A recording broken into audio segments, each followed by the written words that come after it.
no Instituto de Educação, bom, primeiro eu morava ao lado do Instituto de Educação, colado, eu escutava o sinal na minha casa e saía correndo para entrar na aula. E era um orgulho pertencer ao Instituto de Educação. Eu era normalista e naquela época, em plenos anos dourados, a normalista era cantada em prosa e verso, como sendo aquela menina ideal, sainha azul e branco, uniforme azul e branco, aquela história toda. Então, o Instituto era um símbolo e para mim era um orgulho. Se me perguntarem, mas você queria ser professora? Eu nem pensava nisso. Eu era do Instituto e era feliz por ser do Instituto. Eu fui do Instituto de Educação do primeiro ano primário ao terceiro ano normal, de lá sair professora. Não segui, porque não era a minha vocação. Mas, enquanto eu estive lá, eu vivenciei a escola. Eu vesti a camisa da escola e era o maior orgulho da minha vida. E era uma época maravilhosa, uma época da simplicidade das meninas, das amigas, eram as festinhas, eram os bailes, a gente improvisava as festas em casa, né? Tinha meia dúzia de amigos bonitinhos, rapazes, jogadores de basquete, no meu caso, eram os jogadores de basquete que eu tinha mais contato, porque meu pai era um desportista de origem. E quando ele veio para o Rio, foi convidado a participar do América Futebol Clube. Um clube que não tinha nenhuma influência na vida social, nem nada. Pouco tempo depois, papai foi colocado praticamente como presidente do clube. Houve uma briga interna, uma discussão, o presidente foi embora. Papai, que era o presidente do conselho, foi empossado como presidente do clube, porque ele era um cara muito tranquilo e o clube estava precisando de um pacificador. E aí nós passamos a participar mais ativamente do clube, em festas, em jogos. Então era a nossa vida. Eu passei uma boa parte da minha adolescência no América. E lá começamos a mudar o estilo do América. Começamos porque os jovens do América passaram a participar da criação das festas. Nós organizamos muitas festas lá. E participávamos dos treinos, porque os rapazes bonitos eram jogadores de vôlei, de basquete, de waterpolo, e as meninas bonitas faziam o quê? Iam para os treinos assistir, participar e prestigiar e paquerar, né? Porque naquela época o flerte rolava solto. Nem sempre a gente namorava ninguém, mas tinha sempre uma apaixonite, estava sempre invocada com alguém e a gente ia lá ver a rapaziada bonita jogar. E essa era a nossa distração. E as festas, que eram maravilhosas naquele tempo. Para você ter uma ideia, nós tínhamos as manhãs dançantes aos domingos.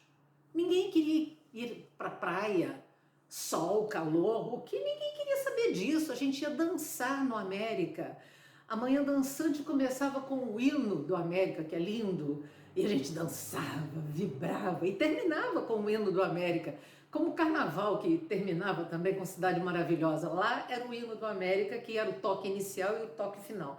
E a gente dançava samba, eram aquelas músicas meio esquisitas da época, porque não tinha, a música brasileira não tinha dado aquele pulo que deu na época dos festivais.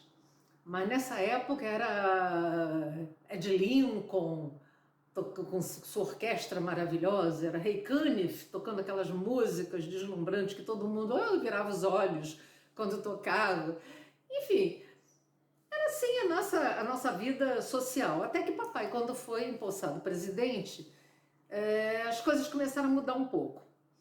Papai era um homem muito admirado pela maneira dele ser, por ser um homem muito correto, e um homem que tratava todo mundo igual, da mesma maneira, não importava se era o porteiro do clube ou se era um dirigente de uma empresa importante. Então ele era adorado pelos colunistas sociais. Os colunistas sociais eram a tônica da época. Todo jornal tinha seu colunista social. O colunista social podia endeusar ou arrasar as pessoas. No caso de papai, eles amavam papai e amavam a gente. Minha irmã era bonitona, toda elegante, desfilando, concorrendo, a senhorita Tijuca concorrendo a isso e aquilo. Eu era mais apagadinha, eu não era muito dessas coisas, não. Eu só participava de festas, isso sim, nunca fui tímida, sempre fui muito extrovertida, mas nunca fui desse negócio de desfilar, não. Até que um dia um jornalista, tido como elitista na época, ele se auto-intitulava Barão José de Siqueira Júnior. Chegou para papai e disse assim: ô, seu Valdir, nós organizamos anualmente o baile das debutantes do Copacabana Palace. E sua filha está na idade de debutar. Eu tinha 14 anos, não tinha feito 15 ainda. O senhor permitiria que ela participasse? Papai disse: com certeza. Lá fui eu entrar no lote das meninas riquinhas, porque eram só meninas riquinhas, que participavam desse baile. E eu lá no meio delas, meio perdida, fiz logo amizade com elas, porque eu sou assim mesmo, mas era uma vida diferente da minha, não era a minha realidade. Nós tínhamos festas no Country Club, Clube Federal, no Gávea Golf Club, lá estava eu, toda bonitona, a mamãe me acompanhando, frequentando esses lugares que eu não era habituada a frequentar. Uma vez, e tudo isso era programação do evento, todas as debutantes iam para lá, iam participar dessas festas, desses encontros. Uma vez nós fomos convidadas a visitar o navio aeródromo Minas Gerais, que tinha sido recentemente adquirido pelo governo brasileiro. Fomos recebidas pelos cadetes perfilados, então foi assim a maravilha das maravilhas, né?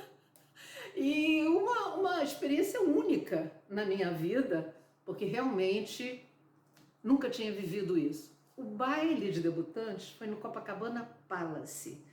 Um negócio deslumbrante. Nós éramos apresentadas no palco, uma a uma, e depois descíamos no palco mesmo, nos perfilávamos, eu não me lembro como é que foi, e depois descíamos para o salão para dançar valsa com os pais e com os namorados.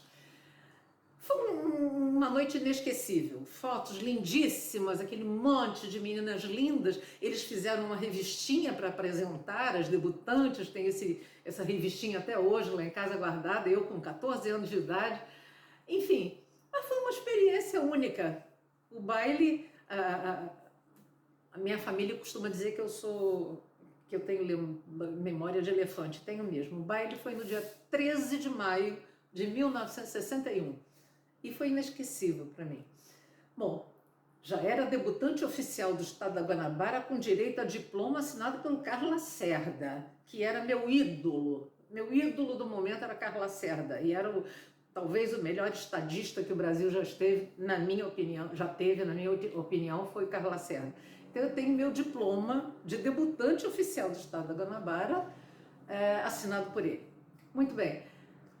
Mais uns 6 ou 8 meses, próximo do meu aniversário de 15 anos, houve o baile de debutantes do América. Lá fui eu, novamente, debutar no América, porque como filha do presidente, como que eu não ia debutar? Aí eu dizia para o meu pai, mas eu já sou debutante oficial do estado da Guanabara, eu vou debutar de novo? Vai, aí debutei outra vez.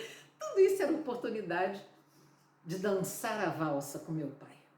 Um dos momentos maravilhosos da minha vida era quando eu dançava a valsa com meu pai. Meu pai era um pé de valsa e eu aprendi a dançar com ele. Então nós rodopiávamos, nós dávamos verdadeiros shows dançando valsa. Então qualquer festa que eu estivesse e ele estivesse comigo, tinha uma valsa, ele ia logo, não pegava minha mãe não, ele ia me tirar para dançar e a gente saía dançando, que era uma maravilha. Então o baile de debutantes do América foi bonito também. E isso tudo nessa época dos anos dourados, né? E depois que ele saiu do América, ele passou a ser, meu pai, passou a ser vice-presidente da Confederação Brasileira de Basquete. Aí, então, eram aqueles lindos jogadores de novo na minha vida, era cada um mais bonito que o outro, era festa, convidava um, convidava outro, e até houve uma ocasião muito engraçada, que eu estudava inglês, e eu tinha um correspondente nos Estados Unidos, nós nos escrevíamos com frequência. Um dia ele resolveu me avisar, estou indo ao Brasil conhecer você. Nossa mãe, eu não acreditei, né? Mas um belo dia me chega aquele homem de 2 metros de altura entrando lá no meio edifício, cabelo cor de palha de milho, olhos azuis lindos, chamava-se Richard. E fazer com o Richard. Então aí a Richard para os jogos de basquete com a gente. O papai mandou fazer uma carteirinha especial com o nome dele. Ele se sentiu a pessoa mais importante do mundo, porque ele tinha uma carteirinha para entrar nos jogos de basquete.